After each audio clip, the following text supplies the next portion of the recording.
Hi, before we start, if you want more daily games news video, like, subscribe and hit that bell button. Let's go. When I walked into my hour-long demo of Pokemon Violet and Scarlet, I wasn't sure what to expect. I knew that developer Game Freak was serious about shaking up the franchise's established formula after it delivered this year's Pokemon Legends Arceus, a game that radically departed from the traditional RPG mold. But that was more of a spin-off experiment. Scarlet and Violet would be the real deal, mainline entries that would determine the true future of the series. Would we actually see a radical reinvention, or would Game Freak play it safe, making another small step toward lasting change? After going hands-on with Scarlet, I can confidently confirm that it's more the former than the latter. The upcoming RPGs are a true overhaul of the Pokemon formula, actually committing to its new direction in a way I wasn't expecting. If Sword and Shield felt like Game Freak squeezing an open-world aspect into a Pokemon game, the new entries are a total reversal. Pokemon has various systems and ideas are slotted into an open-world game. Like a lot of recent Pokemon games, I still get the sense that this isn't the series' final form. However, for those who have been begging for real change,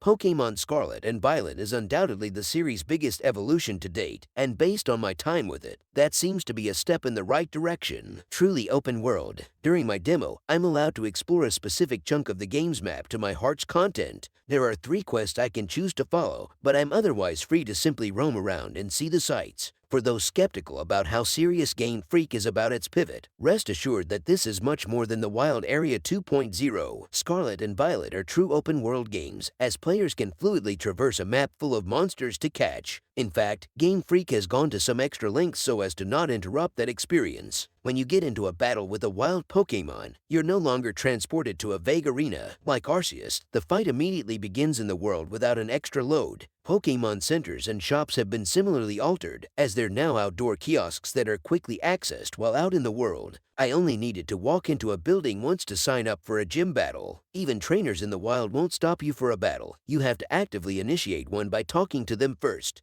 The world design itself isn't too far off from Arceus, for better or worse depending on your opinions on that game. Nothing that I saw outside of its more detailed town stuck out too much as far as landmarks go. I mostly traveled through basic grass and rock terrain that weren't too visually distinct from one another. While that didn't bother me too much during my demo, it did leave me wondering what the rest of the world looks like. I'm hoping to see some more involved spaces akin to Sword and Shield's Isle of Armor, which is still the best explorable space Game Freak has assembled. The Arceus similarities aren't just visual. Scarlet and Violet borrow several mechanics from that game, including transportation. It turns out that the game's legendary lizards aren't just motorcycles, as they can also climb up cliffs, glide, and swim. Invoking Breath of the Wild is a tired cliche at this point, but it's pretty clear that the Zelda game was a core inspiration. That DNA works too, as there's some nice satisfaction that comes from scaling a cliff and discovering a thriving Pokemon habitat on top. Those are all obvious changes, but the one that stuck out to me most was much smaller. While traveling around, I can send out a Pokemon to essentially scout the area around me. It can pick up loose items so I don't have to even auto-battle Pokemon in the area to get reduced XP. It feels like Game Freak finally making a compromise that it struggled to find over the past few decades. It's an excellent feature for young kids or casual players who don't necessarily want a challenging experience. And best of all, it's implemented in an optional way that won't hurt the experience for anyone who wants to avoid it. Design decisions like that have me more excited about the future of the series than any of the big picture changes. If Game Freak can find a way to let players tailor their difficulty preferences going forward without explicitly adding difficulty modes, that could wind up being Scarlet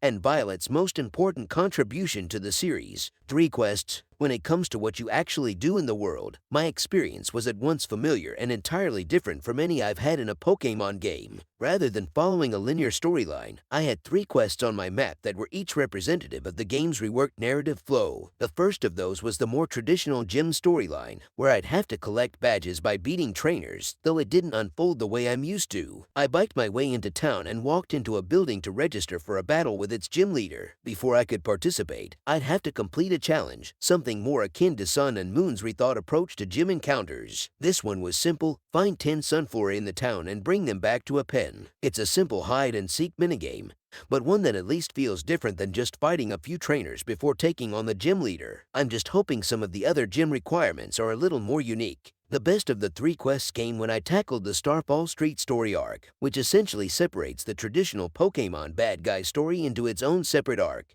Here, I'd have to break into a Team Star stronghold and fight a sort of end boss. The structure is similar to gym battles though, as I'd have to complete an initial challenge before getting there. This one required me to beat a bunch of Pokemon, mostly fire type, in a certain time limit using the auto battle feature. I equipped 3 monsters and brought them in, slinging them at different packs of Pokemon like a commander in a strategy game. It culminated in maybe the most surprising trainer battle I've ever had in a Pokemon game, one that I dare not spoil here. The only quest I didn't get a great sense of was the Path of Legends arc, where I had to chase down a giant Cloth in a multi-part battle. I only got to complete one of those battles in my demo, which was a pretty standard one-on-one encounter versus a larger Pokemon, somewhere between a normal encounter and a raid battle. I'm hoping there's a bit more to these missions in the final game, especially when it comes to tracking down creatures and chasing them around the map. It was hard to get a sense of what else there was to do in the world beyond that. I'm not sure if those quests make up the sum of its content, or if there are some more organic challenges hidden in between. Perhaps that's just the role that Pokemon catching is meant to fill, but I'm not sure if that'll be enough to make the space feel like a true open-world playground.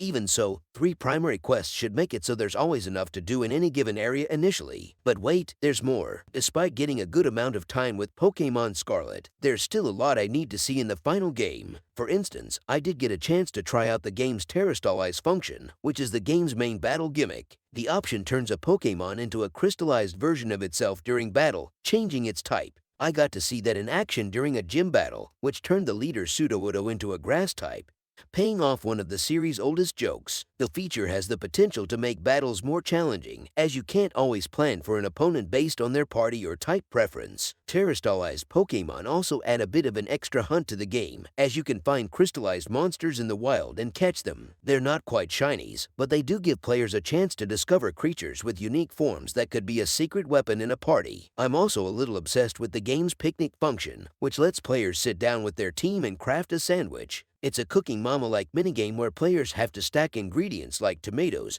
and lettuce on bread as they comically topple over. I made an absolutely embarrassing bacon and chorizo sandwich where almost nothing ended up on the bread at the end, and it was my favorite part of the entire demo, unironically. I'm not left without questions though. The build I played gave me a pretty set part of the world to explore, but I'm curious to see how open-ended it really is. For instance, you can tackle gyms in any order, but it doesn't seem like gym leaders scale to your level. And when I beat the grass gym, my badge made it so I could train Pokemon up to a certain level. It doesn't really seem like it's feasible to hit gyms out of order, which makes me wonder if the guardrails are still there, even if they're less visible. I'm also keeping my eye on the technical aspect of the game. This was an early build, so unfinished visuals are always expected during a demo like this. However, it looks to have some of the same visual problems as Arceus, where the world loses all detail at a distance. I don't have much reason to expect this will be a different story than Arceus, so I hope the strength of the open world exploration is enough to make me feel at peace if it's not the cleanest game. I'm ultimately not ready to pass any sort of judgment, especially since I haven't gotten to try its multiplayer beyond one raid battle. But I'm most certainly more intrigued by the scope of the changes here than I thought I would be. I went in expecting a stopgap that was only halfway between Sword, Shield, and Arceus. Instead, Scarlet and Violet seem like a much bigger leap forward than the series has ever taken. For those who have been begging for a change,